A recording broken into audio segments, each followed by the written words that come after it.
Welcome to Travel Inspo, where we showcase unique destinations around the world to inspire you to travel.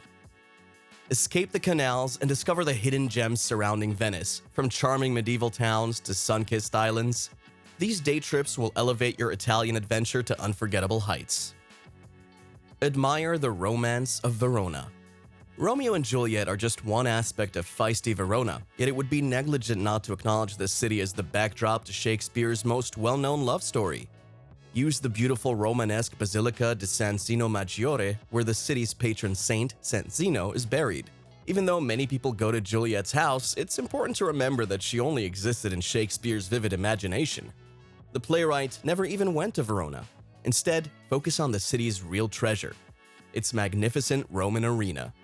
Even though operas and concerts are still held here, you can also visit and play it being a gladiator between shows.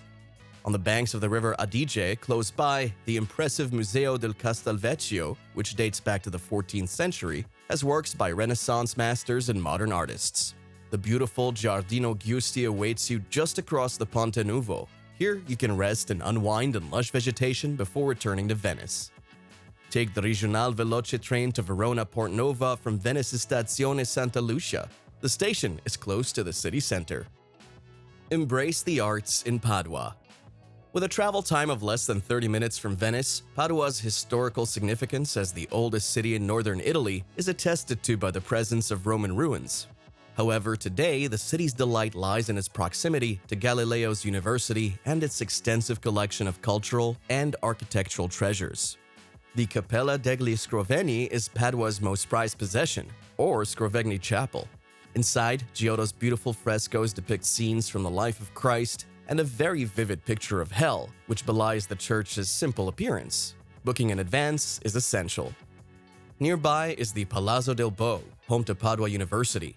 Guided tours in English include visits to the fascinating Anatomy Theater and a lectern belonging to the great astronomer Galileo. The relics of the city's patron saint are kept in the Basilica di Sant'Antonio. The university's botanical garden, which used to grow medicinal herbs, is now a well-known research center. How to get to Padua. Take the train from Venice's Stazione Santa Lucia to Padua or Padova. Regionali Veloci or regional fast trains cost a fraction of the price of Frecce high-speed trains and take just 26 minutes to cover the 40 kilometers or 25 miles between the two cities. Escape the crowds in Treviso. The medieval walled town of Treviso, with its charming canals, Renaissance structures, and frescoed churches, is like a miniature version of Venice but without the hordes of tourists. Additionally, it provides fantastic retail options without charging exorbitant tourist costs.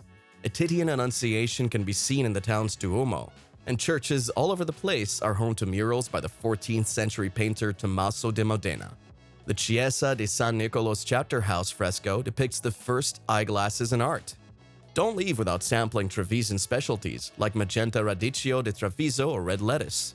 An ideal site to begin your culinary studies is Restaurant Tony del Spin. Getting to Treviso is easy. Take the train from Venice's Stazione Santa Lucia to Treviso Centrale. If you arrive early enough, you can visit in the morning while avoiding the crowds. History buffs will adore Vicenza.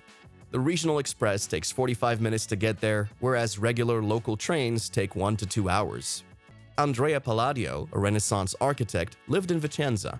Known as the City of Gold in medieval times, Vicenza still has several goldsmiths.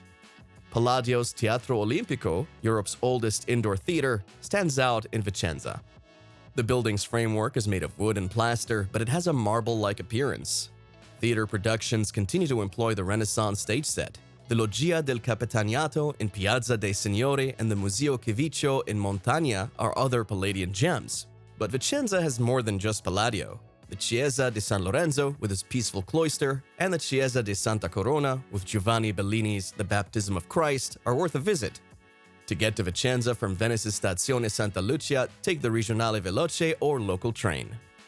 Find some R&R in the Eugenian Hills. If you've had your fill of art and want to unwind, visit the Eugenian Hills. The lush hills are home to volcanic hot springs that have been attracting visitors since Roman times, and they are especially popular with young people. You can visit the Roman ruins in Monte Grotto or take a leisurely stroll through the picturesque countryside. Kids will love the Butterfly Ark and Fairy Wood in Monte Grotto, which offer engaging educational experiences. The Casa de Petrarca, where Renaissance author Petrarch lived, is also a cultural gem worth visiting.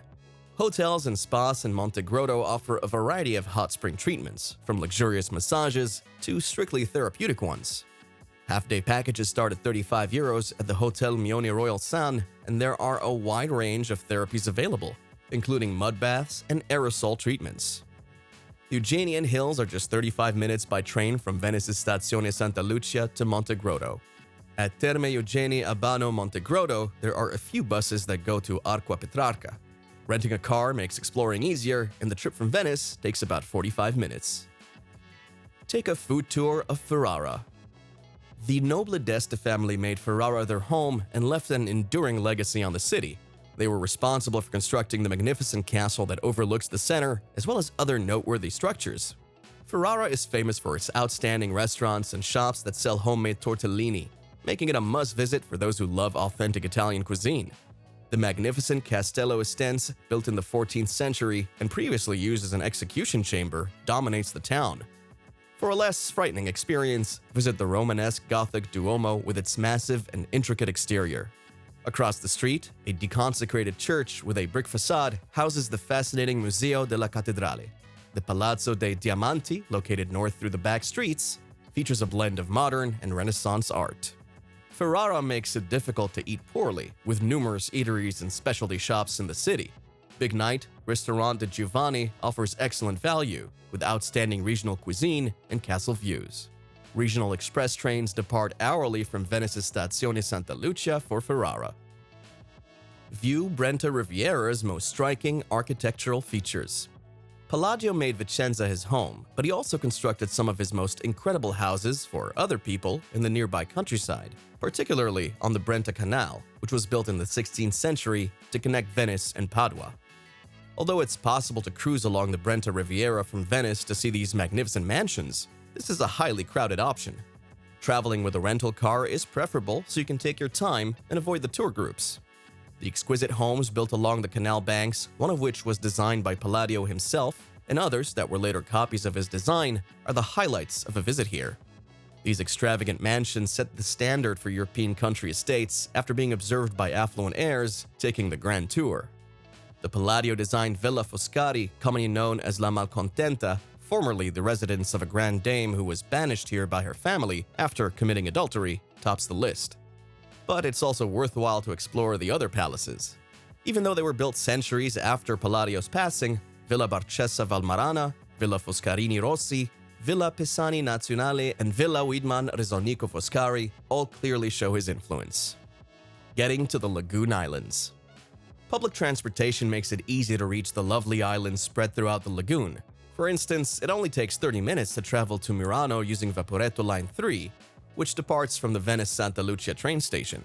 These boats run regularly, and the trip is enjoyable as it takes you through Venice. After exploring Murano to your heart's content, you can always board another Vaporetto to Burano. Line 12 should take you there in 30 minutes. It's easy to visit all three in a single day, as Torcello is located 15 minutes further along the same line. A fantastic option for visiting Murano, Burano, and Torcello is to take a guided tour of the three islands, which will show you the glass-blowing and lace-making processes, as well as a variety of spectacular historic churches and architectural wonders. With a knowledgeable guide, you can learn a lot about the history of each location and see all the significant landmarks. What are your thoughts on this? Which place would you want to explore first? Let us know in the comments section down below. If you enjoyed today's video and found it interesting, then make sure to leave us a thumbs up, and don't forget to subscribe to our channel and click on the bell icon to be up to date with the most exciting content as soon as it's uploaded. Thanks for watching, see you again soon in another video.